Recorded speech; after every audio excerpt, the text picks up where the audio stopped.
Hey guys, this is Peter Nelson, co-author of Flexibly Periodized Autoregulatory Systems, along with Joe Conley. We are back and ready to deliver some more great content for you guys. We have a brand spanking new sound system here, so hopefully we'll have some top-notch sound quality for you. And I am actually wearing my fancy attire today because I was informed by my mother after watching the last video that I needed to spruce up in that department. So, hi Mom, love you. So as I mentioned in our last video, as we progress through the editing process and approach an official release date, we're going to be putting out some promotional material. Things like videos on how we put the book together, as well as background information on topics discussed in the book. Guest posts on various blogs featuring sneak peeks at material from the book ahead of the actual release date. Guest features on various podcasts, and more. So if you haven't already done so, we highly encourage you to like and follow our various social media accounts so that you don't miss any of the great content that we'll be putting out in the coming weeks. The information for those accounts, the usernames and the handles, will be included in the description of this video, so be sure to check those out if you haven't done so already. Today's video is going to be a discussion of the foundational model upon which our coaching and this book really are built, including some common misconceptions, limitations of the model, as well as benefits of the model. So the model I'm referring to is commonly called evidence-based coaching, which is really an offshoot of evidence-based medicine and or evidence-based practice. And for simplicity's sake, I'm actually going to refer to the model just as evidence-based practice, which is commonly shortened to EBP for the remainder of this video.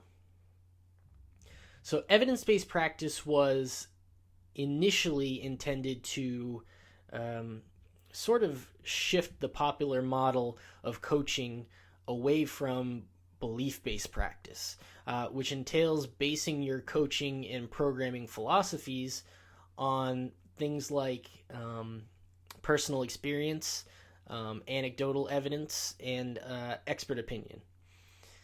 Proponents of evidence-based practice, on the other hand, really promote the inclusion of scientific research as the primary foundation upon which these coaching and programming philosophies should be built, with some arguing that the rigorous nature of scientific research and experimentation offers results and conclusions that are, I guess, of a higher quality or more valuable than the subjective forms of evidence such as anecdotal reports and expert opinion.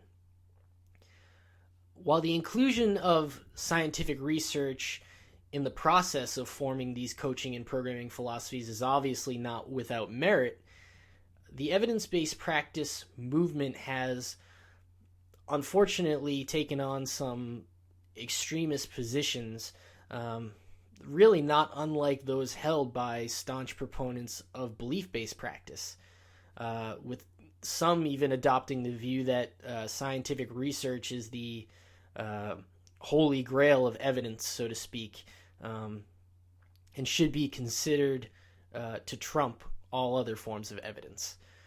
Some of you may even be familiar with the hierarchy or pyramid of evidence, in which controlled scientific research is placed at the higher levels of the pyramid or the hierarchy, and more subjective forms of evidence, such as anecdotal reports, expert opinion, and in the trenches experience, are placed at the lower levels of the pyramid or the hierarchy. This kind of approach has unfortunately led to evidence-based practice becoming sort of a bastardized version, if you will, of what it was originally intended to be. The term is now kind of used as a buzzword by many, despite the fact that its true meaning and role in the strength and conditioning and sports performance worlds are not often understood or fully appreciated by those who kind of just toss it around in this manner. We believe that extremism of any form really is rarely the ideal approach to solving a problem, and we certainly believe that this is true in the case of evidence-based practice. The arguments over whether scientific research is better or more important than anecdotal reports, expert opinion, or in the trenches experience, or vice versa, really miss the point of evidence-based practice altogether. Neither is inherently better than the other, but rather they offer entirely different types of information, and so they should be considered to be complementary to one another, really. You might be familiar with the concept of a balance between the art and the science of coaching. Well, this is really where that concept stems from. You have to be able to consider the limitations of both scientific research as well as anecdotal reports, expert opinion, and in the trenches experience, and make decisions on coaching and programming philosophies based on what the totality of information suggests.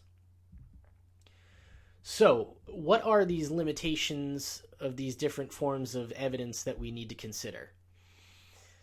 For starters, scientific research is inherently reductionist in nature, which means that we attempt to isolate specific variables by controlling other potentially confounding variables. And this allows us to draw direct relationships between the variables that aren't being controlled. This simplistic and isolated environment is really the only way to accurately determine whether relationships between certain variables actually exist. Unfortunately, it also suffers the drawback that the results of these types of studies are not always practically applicable or relevant to real-world situations. And this is because real-world environments are complex, dynamic systems in which those potentially confounding variables that were being controlled in a scientific research environment are actually not being controlled in the real-world environment. And so the relationships observed in the isolated and controlled environment in the context of scientific research may not hold in the case of a more chaotic environment in a real-world setting.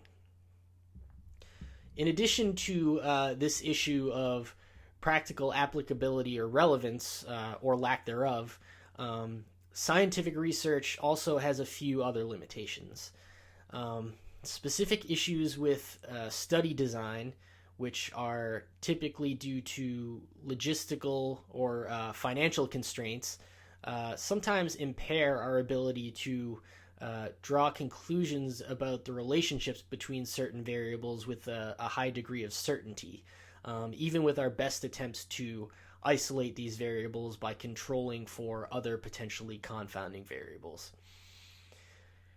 Controlling for all of the possible potentially confounding variables is often extremely difficult, and in many or even most cases is just downright impossible. And this, unfortunately, casts the certainty of any conclusions that we might draw into doubt, or some degree of doubt. In addition, despite the best intentions of researchers, sometimes certain biases can influence the study results and thus the conclusions that are drawn by the authors. All of these considerations have to be taken into account when we read and analyze scientific research. The question then becomes, do these limitations render scientific research useless? And the answer to that is absolutely not. Just because the practical applicability or relevance of a reductionist investigation to complex real-life environments can sometimes be limited, doesn't mean that it provides no usable information at all. Understanding how the parts interact with and contribute to the functioning of the whole is still vitally important. This is particularly true, for example, of when an individual doesn't respond optimally or as we would expect to a training program. The reductionist nature of scientific research that is so effective at characterizing the relationships between specific variables allows us to identify what variables we might want to adjust or tinker with in a program in order to elicit better results. So how about anecdotal reports, expert opinion, and in-the-trenches experience? Well, as I mentioned previously, the drawback there is that you can't isolate variables and thus determine causality. So what I mean by that is you might find that a specific program or a specific approach works in practice, but you wouldn't necessarily be able to determine exactly why it works. This can be problematic in the aforementioned case of an individual who doesn't respond optimally or as we would expect to a training program. We can guess why that might be the case, but it would just be that, a blind guess.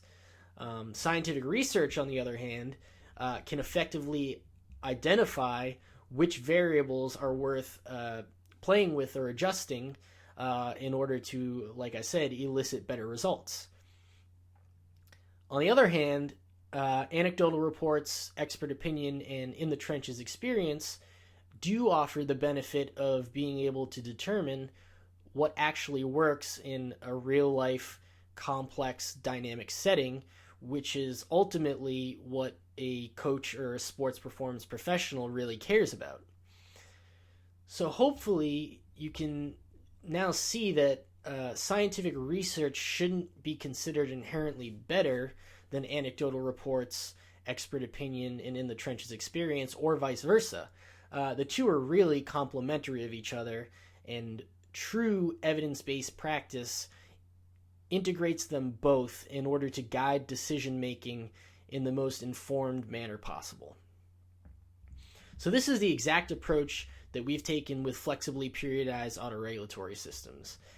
The programming recommendations that we make in the book are based on a combination of years of experience working with athletes, the opinions and beliefs of experts in the field, as well as a healthy dose of scientific literature. Even still, these recommendations really only serve as a starting point. Often, even with the very best combination of scientific research and more subjective forms of evidence, such as anecdotal reports, expert opinion, and personal experience, the dots won't always be neatly connected for you. And so you'll sometimes need to make leaps in logic and connect the dots for yourself. And this will certainly be true of flexibly periodized autoregulatory systems.